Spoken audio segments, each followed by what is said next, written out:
नमस्कार नमस्कार। मेरा नाम है राजीव कुमार बजाज और मैं हूं इस वक्त एडवोकेट प्रदीप नंबियार जी के साथ। प्रदीप जी नमस्कार। नमस्कार सर। नमस्कार। और हम दोनों हैं कहां पर? नेशन नाउ पर। नेशन नाउ है हमेशा आपके साथ और हमेशा ही आपके साथ रहेगा। आप सबको एक बार फिर दीपावली की बहुत बहुत शुभकामनाएं, गोवर्धन पूजा की बहुत बहुत शुभकामनाएं, भाव भी जाने वाला है उसकी भी बहुत बहुत शुभकामनाएं। It's a festival season Pradeep ji. Exactly, sir. But I wish Festivals and continuous festivals. But I wish people had been more sensible about bursting firecrackers. The AQI in Delhi has gone beyond gas chamber limits. It's gone beyond limits even in Mumbai. And in spite of Kejriwal taking so much measures, he's closed down plants, he's transformed them to pure gas. He's done so many things, like even vehicle ordinary. बोले कि आप अगर रोक रहे हो signal पे turn off the engine. Red light, turn off the engine. He's इतने सारे मेजर्स करने के बावजूद दिल्ली सफरिंग। सर देखिए ऐसा है कि yesterday Delhi and Noida felt like it was Gaza. That's what people are saying. That this is what the Gazans must be feeling like because every minute at least 5,000 or 6,000 firecrackers were being burst. मतलब ये क्या पागलपन हुआ, मेरी समझ के बाहर है। अरे भाई रामायण में कहाँ लिखा है कि पटाखे छोड़ो यार? कौन सी रामायण में लिखा है? मैं मानता हूं आप लोगों ने पटाखे चलाने सब कुछ है, लेकिन अरे भैया प्रदीप जी ये जो बोलते हैं ना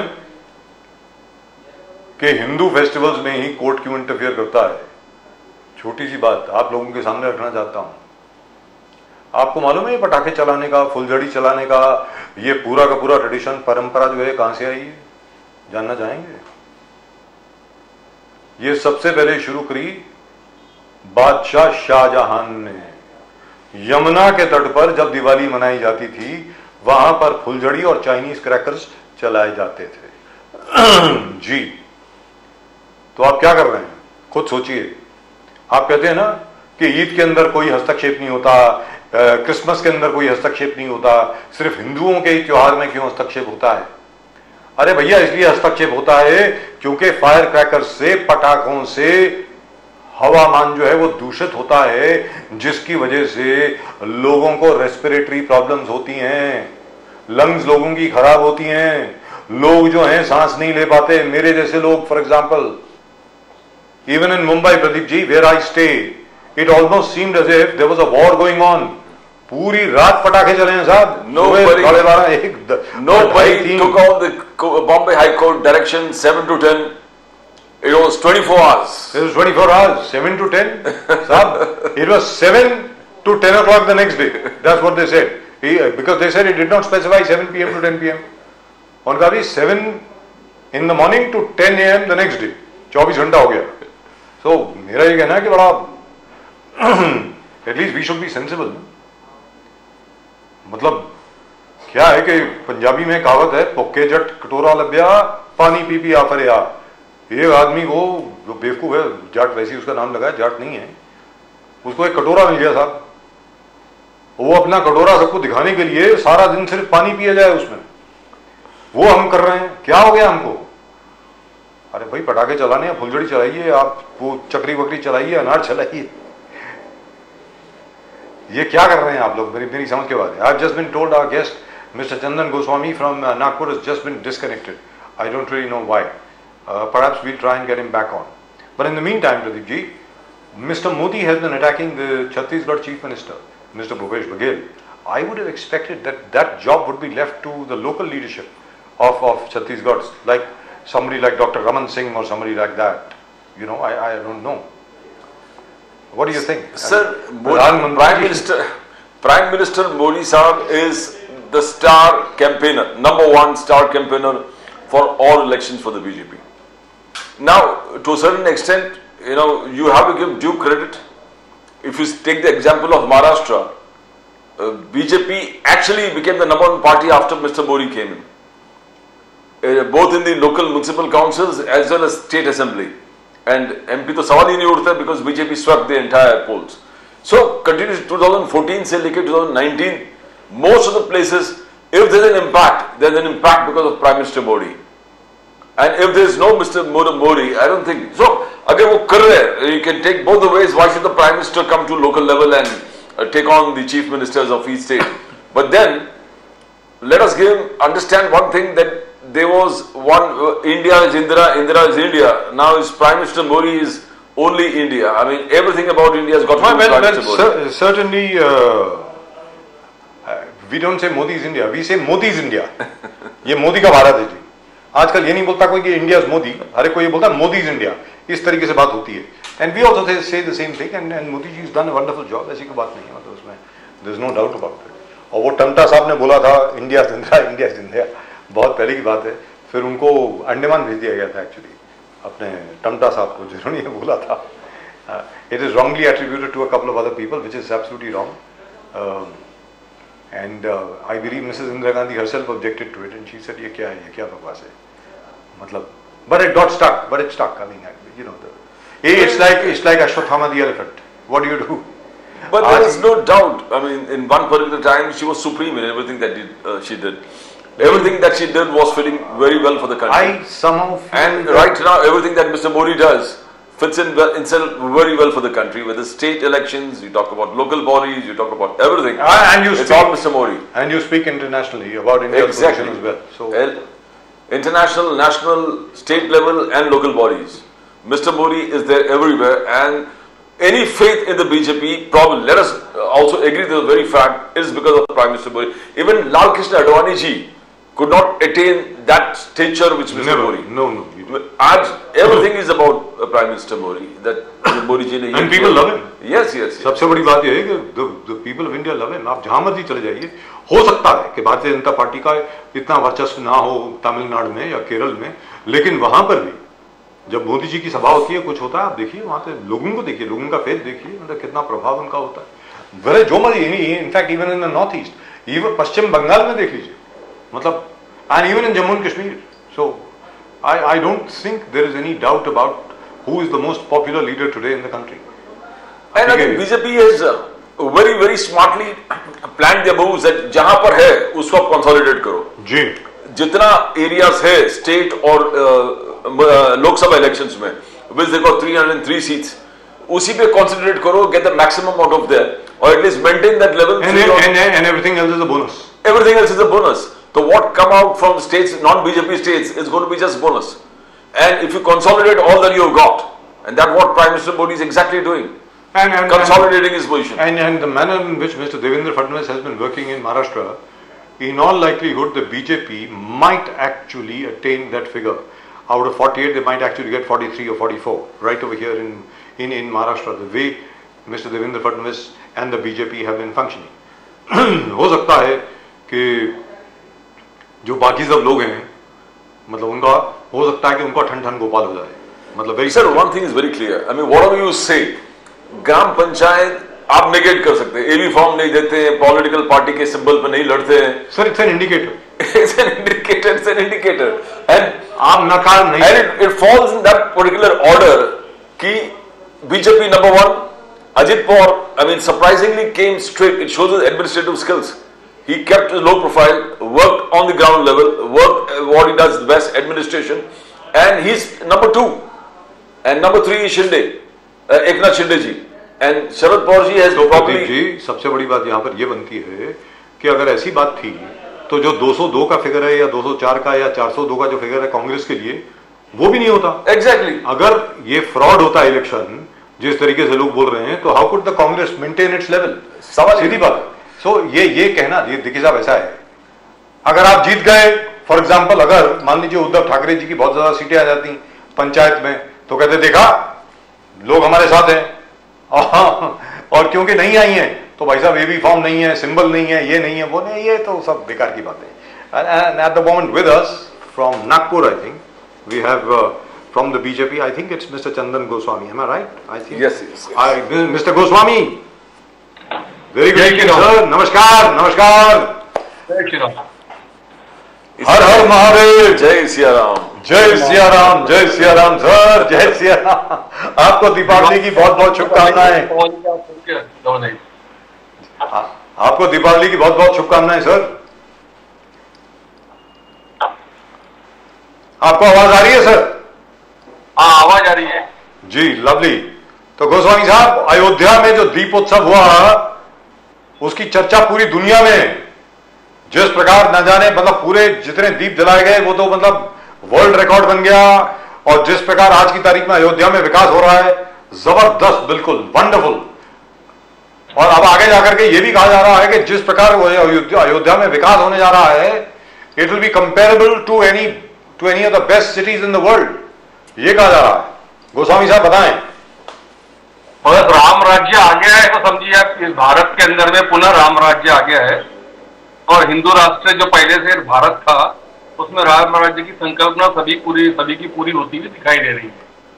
मोदी जी के नेतृत्व में भारत बहुत ऊंचाइयां छू रहा है। जिस प्रकार 9 वर्षों के अंदर मोदी जी ने एक भारत को अप्रतिम बना दिया है पूरे दुनिया के अंदर में, वह काबिले तारीफ है। वह एक ही प्रधानमंत्री है जो कर सकते हैं, वरना 2014 के पहले तो यहाँ पर में किसी भी प्रकार की ऐसा लग रहा था कि भारत एक पाकिस्तान से भी दबा कुचला देश है। आज भारत के अंदर में मुस्लिम महिलाएं मुस्लिम महिलाओं का 3 तलाक का एक इश्यू हो गया, धारा 370 हट गई, राम मंदिर के लिए भव्य राम मंदिर तैयार हो गया। ऐसे अनेक योजनाएं हैं जो गरीबों से लेकर अमीरों तक और पूरे दुनिया तक में उसको आकर्षित कर रही है। ये नरेंद्र मोदी जी है जो इस प्रकार का काम कर सकते हैं, ये अब दुनिया भी मान गई है। दुरुस्त बात, इसमें कोई दो राय नहीं, मुझे नहीं लगता इसमें कोई दो राय हैं।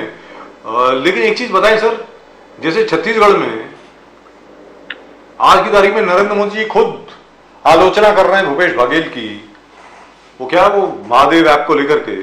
मेरा आपसे ये कहना है कि भाई देखिए मोदी जी का स्तर जो है वो इतना ऊंचा है, क्या आपको लगता है ये ठीक है? वहां की लोकल लीडरशिप अगर कहे, अपने धर्मेंद्र प्रधान जी कहें या अपने, खैर वो तो वहां के नहीं है, डॉक्टर रमन सिंह कहें, तो फिर वो कुछ बनता है। लेकिन मोदी जी खुद अगर बीच में रणभूमि में आकर के, आपको लगता नहीं कि भारतीय जनता पार्टी उनको ओवर यूज कर रही है, नरेंद्र मोदी जी को हर चुनाव में?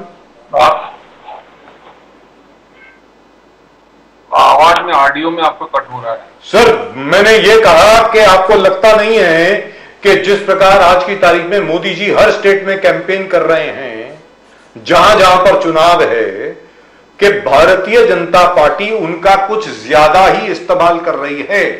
मोदी जी प्रधानमंत्री हैं, उनका स्तर बहुत ऊंचा है।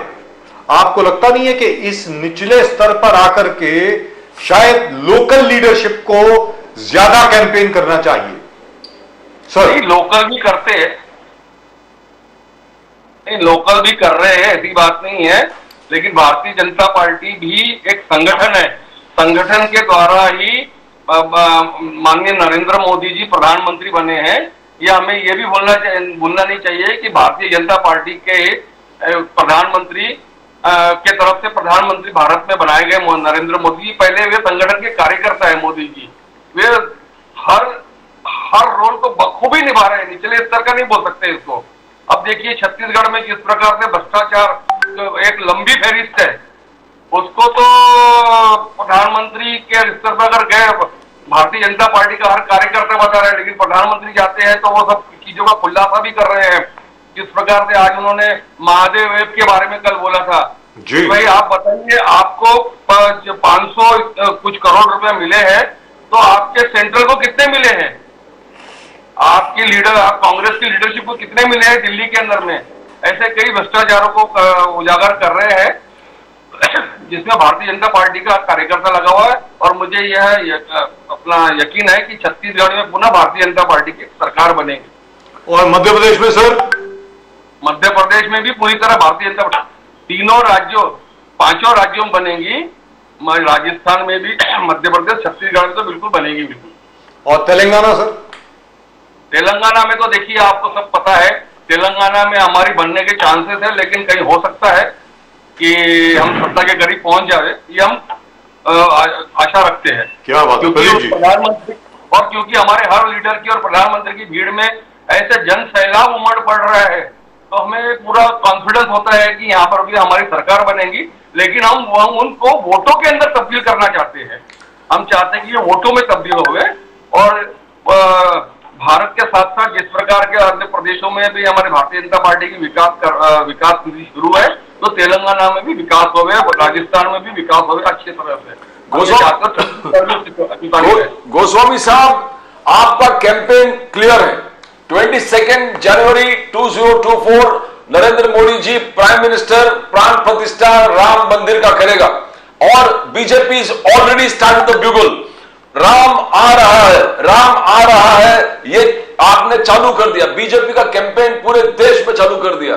और कल परसों ही मोदी साहब भी बोल रहे थे, भव्य सोमनाथ, भव्य केदारनाथ, काशी विश्वनाथ, महाकाल, अयोध्या में राम लाला, 9 साल बेमिसाल। आपने डेवलपमेंट भी छोड़ा नहीं है, हिंदुत्व भी छोड़ा नहीं है। तो that is the campaign clear cut. आप भी शुरुआत में जय श्री राम से शुरू कर दिया। Now what is this? You are Hindutva को छोड़ने वाले नहीं है BJP. You are not going to leave Hindutva.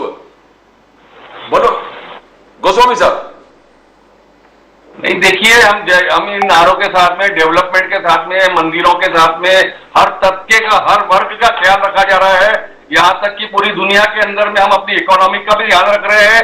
5 trillion के आसपास हम पहुंच गए हैं। हम 10वें नंबर से 5वें नंबर पर है, अभी 3रे नंबर पर हम पायदान पे आएंगे। हम पूरे देश के अंदर में विकास चाहते हैं। कश्मीर के लेकर जो डिस्ट्रीब्यूटेड एरिया कहा जाता था, आज वहां राहुल गांधी स्वयं कहते हैं कि हर व्यक्ति वहां पर में तिरंगा लहरा रहा था, तिरंगा पकड़े हुए था। ये हमारे लिए, हमारे देशवासियों के लिए गौरवान्वित होने की बात है। और कश्मीर से लेकर हम कन्याकुमारी तक के हम चाहते हैं कि पूरा डेवलपमेंट हो। जिस प्रकार डेवलपमेंट हो रहा है होगा आगे भी, और पूरा देश एक होकर के इस पूरी दुनिया में राज करेगा और राम राज्य की तुरंत जल्दी ही स्थापना होने जा रही है। गोस्वामी साहब, दूसरा आपने the BJP and prime minister Modi has Congress पे आलोचना किया। आपने याद दिला दिया कि Congress has defeated Ambedkar. Prime minister Modi ने कहा Congress defeated Ambedkar, Congress defeat insulted Jagjivan Ram ji, both coming Dalit, and आप the Congress is angry because we have appointed one Dalit from Telangana as the chief CIC.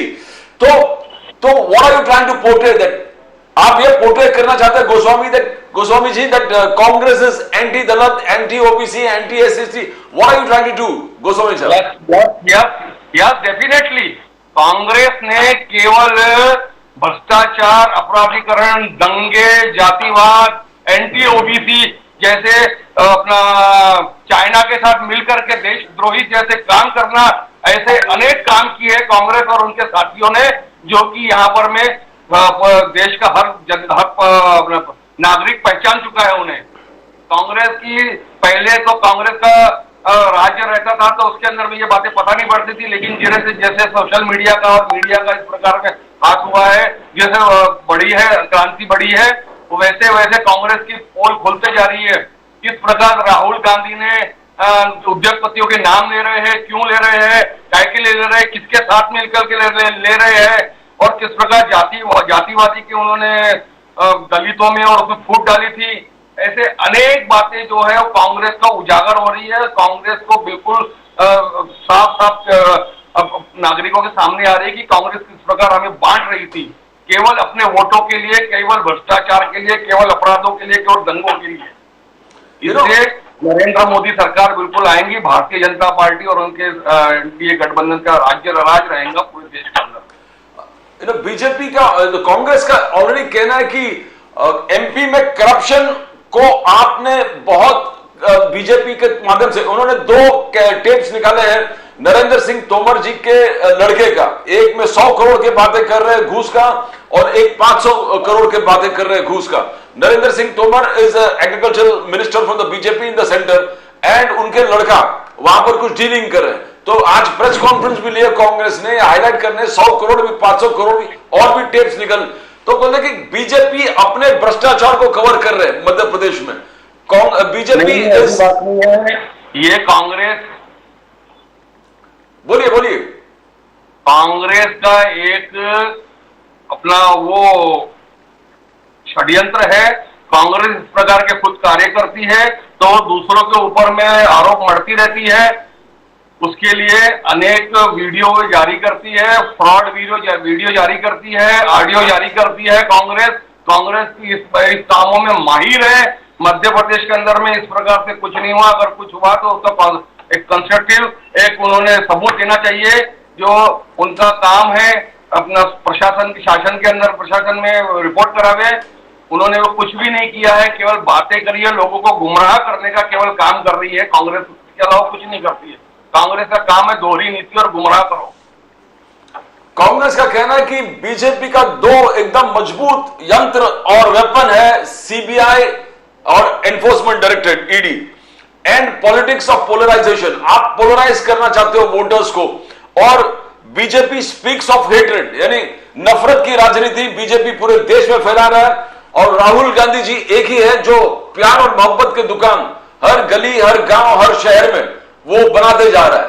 तो दिस हेट्रेड, उनकी मोहब्बत की दुकान अखिलेश सिंह ने बता दी है।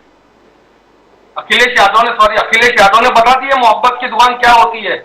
उनके राज्यों के अंदर में किस प्रकार से महिलाओं के साथ में घृणित कार्य होते हैं वो बता दिया है। रही बात सीबीआई और ईडी की बात, सीबीआई और ईडी का पूरा दुरुपयोग 2014 के पहले कांग्रेस की सरकारों ने अनेक बार किया है। हम रही बात दूसरी, तो ईडी जो है इस समय पे वहां सबूतों के आधार पर में काम करती है। वो एक इन्वेस्टिगेशन एजेंसी अलग है, स्वतंत्र एजेंसी है। कोर्ट के आधार पर में वह लोगों को अपना सजा देती है और कोर्ट के आधार पर कोर्ट में वो सबूत पेश करती है। कांग्रेस का एक मनगढ़ंत, कांग्रेस ने दुरुपयोग किया इसलिए वो दूसरों को अपना आरोप मरती है। लेकिन यहां पर एक चीज है गोस्वामी साहब, एक छोटी सी शिकायत है। आपको आवाज आ रही है सर? सर आपको आवाज आ रही है मेरी? हाँ, आ रही है, आ रही है। हाँ। मैं राजीव बजाज बोल रहा हूं सर। हाँ सर आपसे एक शिकायत है। सर मुरादाबाद 1981, जरा ध्यान से सुनिएगा। हाँ 1984 फरवरी, नेली मैसेकर। सरकार किसकी? कांग्रेस की। असम में, केंद्र में किसकी? कांग्रेस की। हाँ मुरादाबाद में भी सरकार किसकी? उत्तर प्रदेश में कांग्रेस की, केंद्र में किसकी? कांग्रेस की। उसके बाद मलियाना, हाशिमपुरा, उत्तर प्रदेश में सरकार किसकी? कांग्रेस की, केंद्र में किसकी? कांग्रेस की। 1989 भागलपुर, सरकार किसकी? बिहार में। Last Congress government in Bihar, Bhagwat Azad साहब मुख्यमंत्री हुआ करते थे। आदरणीय सम्मानीय राजीव गांधी जी प्रधानमंत्री थे। सर इनके ऊपर एक प्रॉपर इंपार्शियल इन्वेस्टिगेशन और इंक्वायरी कब होगी? क्योंकि जब भी सांप्रदायिकता की बात होती है, भारतीय जनता पार्टी के ऊपर जब आरोप लगाने होते हैं तो गुजरात की बात होती है। एक गुजरात 2002, वो भूल जाते हैं कि गुजरात में 1967 से लेकर के 2002 तक दंगे होते रहे, जिसमें 2002 का दंगा सबसे छोटा था। लेकिन सर नेली में तो एक पूरे गांव में जितने मुसलमान थे, बच्चे, औरतें, सब, उनको 2.5 घंटे में उनका नरसंहार कर दिया गया। और हम तो गए ना वहां पे, मैं तो छोटा सा रिपोर्टर था उस वक्त, हमने तो देखा है। वो आज तक वो खतरनाक मंजर जो है आंखों के सामने नहीं आता, नींद नहीं आती जब उसके बारे में मैं बात करता हूं। किसी को नहीं छोड़ा। हितेश्वर साइकिया साहब मुख्यमंत्री हुआ करते थे, इंदिरा गांधी जी प्रधानमंत्री थी। इसका जवाब भारतीय जनता पार्टी कब मांगेगी? मेरा यह कहना है हमारी सरकार जो है आज की तारीख में केंद्र में, वो कब मांगेगी जवाब इसका? सर बताएं। देखिए ऐसे अनेक उदाहरण हैं जहां कांग्रेस ने इस प्रकार से नरसंहार और अत्याचार और अपराध किए हैं, दंगे किए हैं। उस समय की इन्वेस्टिगेशन एजेंसियों को इस प्रकार से कांग्रेस ने दुरुपयोग कर करके उन केसों के अंदर में खुद को पाक साबित किया हुआ है। और उसके बावजूद भी ऐसे कई केसेस हैं जो कोर्ट में इस समय पेंडिंग है। मैं भी चाहूंगा कि इन केसों की फिर से इस बातों को उठाया जाए और जांच की जाए। यह आपने अच्छा एक पॉइंट उठाया है जिसके ऊपर मैं केंद्र सरकार से अनुरोध करूंगा कि इसके ऊपर में पूरा जांच किया जाए और जो दोषियों को सजा दी जाए और इनका जो कच्चा चिट्ठा है वो जनता के सामने इन पॉइंटों को रखा जाए। लेकिन यहां पर मेरा मकसद क्या है ये बताने का सर गोस्वामी साहब जी, मकसद ये है कि बार बार उंगली उठाई जाती है भारतीय जनता पार्टी के ऊपर कि आप मुस्लिम विरोधी हैं, अरे सबसे ज्यादा मुसलमानों का नरसंहार जो हुआ है वो कांग्रेस के राज में हुआ है। कांग्रेस ने करवाए सबसे ज्यादा दंगे और सबसे ज्यादा मुसलमान जो मरे वो कांग्रेस के राज में मरे। और तो और छोड़िए, नेली की अगर बात कर लें सर, छोटी सी बात है, आदरणीय सामान्य राजीव गांधी जी 1985 में उन्होंने असम अकॉर्ड साइन किया एजीपी के साथ। उस वक्त आंसू था, उसके बाद उन्होंने एजीपी बना दी, असम गण परिषद बनाई। उस वक्त तो ऑल असम स्टूडेंट यूनियन थी। सर जो दो लोग मेन एक्यूज थे नेली में, उसकी एक कंडीशन थी कि इन दोनों के खिलाफ जो भी केस है वो माफ किए जाएं, और माफ कर दिए गए। अरे सर क्या बात कर रहे हैं, 1983 लोगों को 2.5 घंटे में मार दिया गया, और जो लोग उसके अंदर बिल्कुल संलिप्त थे उनको माफ कर दिया राजीव गांधी ने। तो यह बात तो उठनी चाहिए ना सर। गोस्वामी साहब। यस, मैं समझ गया आपकी व्यथा, और जिस प्रकार से कांग्रेस का, मैंने पहले कहा कि दोहरा चरित्र है, कांग्रेस केवल गुमराह करती है।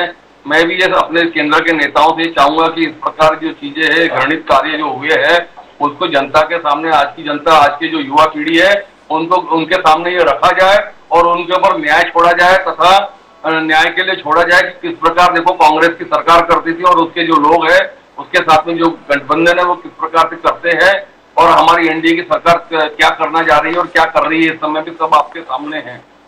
ये ऐसे कई चीजें हैं जो और खुली नहीं है। आप चाइना के इसमें जाएंगे कि क्यों अडानी का नाम बार बार लिया जा रहा है राहुल गांधी द्वारा, क्यों उसको पोर्ट होना चाइना को, किस प्रकार लंदन के अंदर में उनकी बैठकें होती है।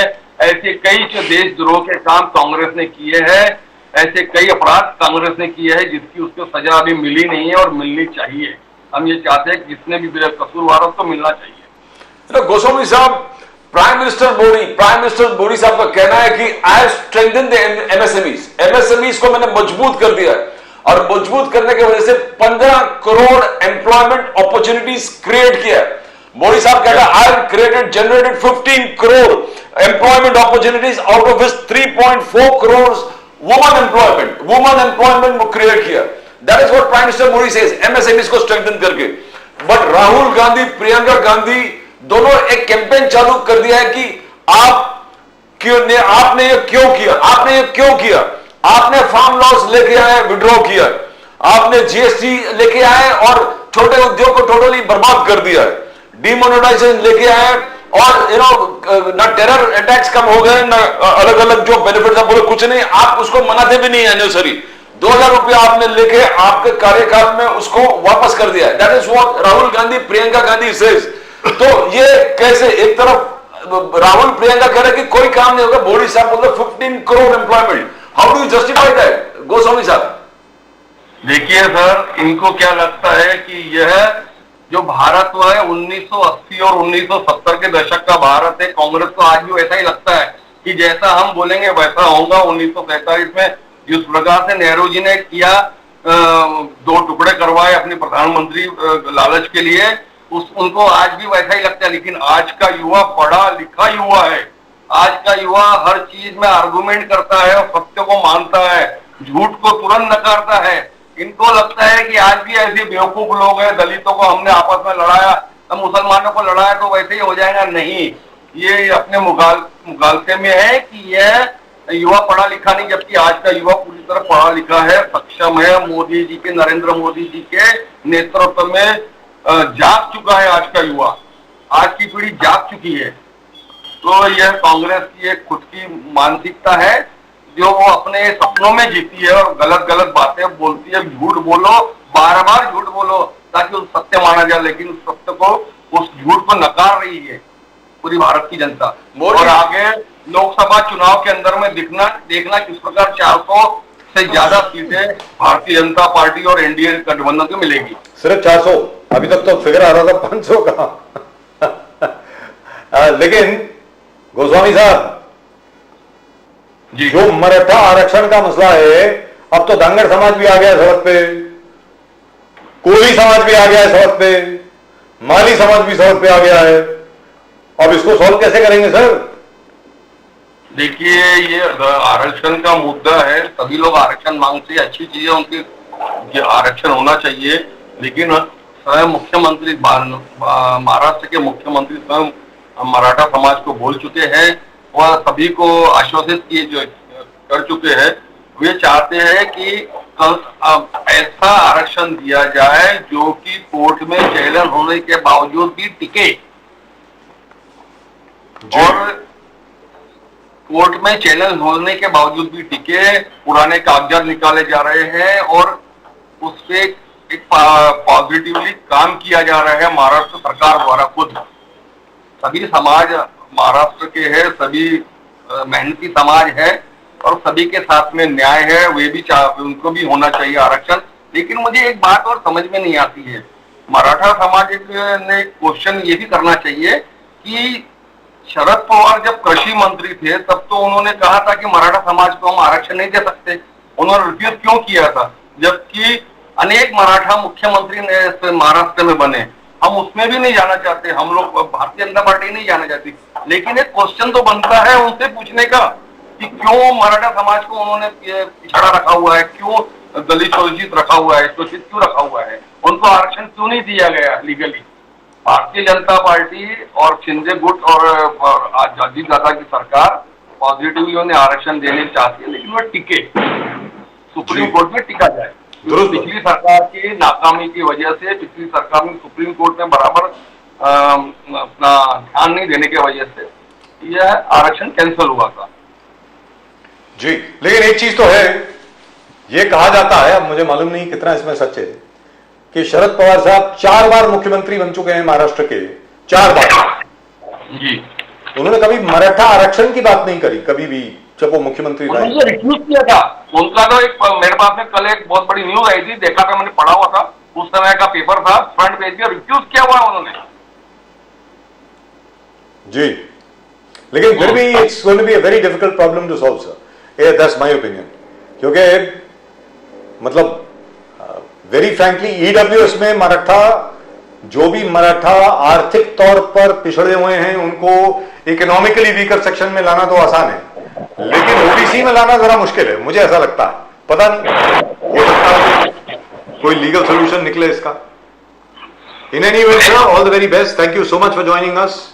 गोस्वामी साहब, great pleasure as always talking to you. एक बार फिर आपको दीवाली की, दीपावली की बहुत बहुत शुभकामनाएं।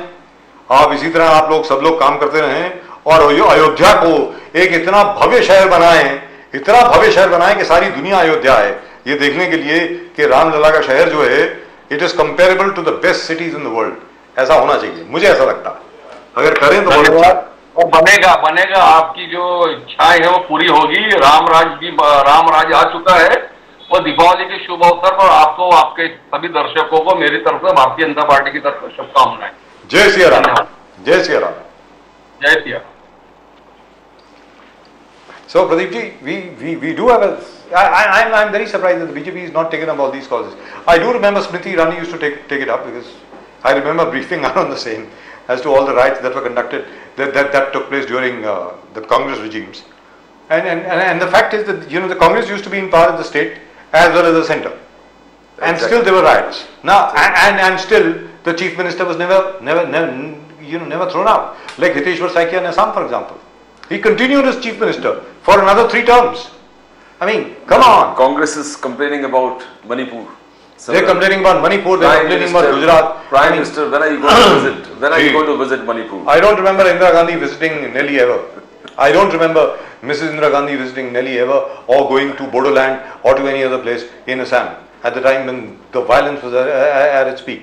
I mean, come on. But sir, ये जो हिंदुत्व का लहर जो they are trying to unleash across the country, it seems to be quite clear.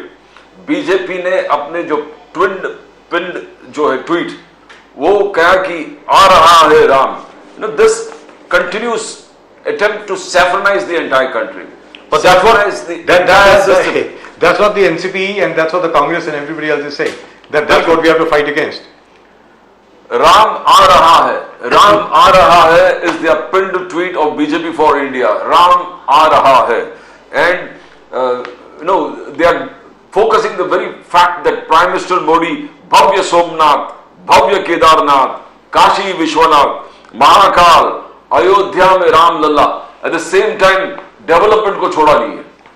लेकिन I would be very happy if the Prime Minister Narendra Modi would also talk about restoring and rebuilding all those Shiva temples that were destroyed by Tipu Sultan all along the Malabar coast. I hope that happens. There are more than 230 of them, as you well know, Pradeep ji. Yes, yes. 230 से ज़्यादा मंदिर हैं. Kerala is full and full Yes. of the old temples. आप देखोगे हर district, हर assembly में आप जाओगे, हर तालुका में जाओगे, there is some dilapidated 1000 years old temple out there, and the temples there have a very profound and uniqueness among them. That every temple has a huge courtyard. You know, हर चीज. It is according to the temple architecture. Exactly. It is And exactly then the according to roof, अब देखोगे roof में कुछ ना कुछ depictions है.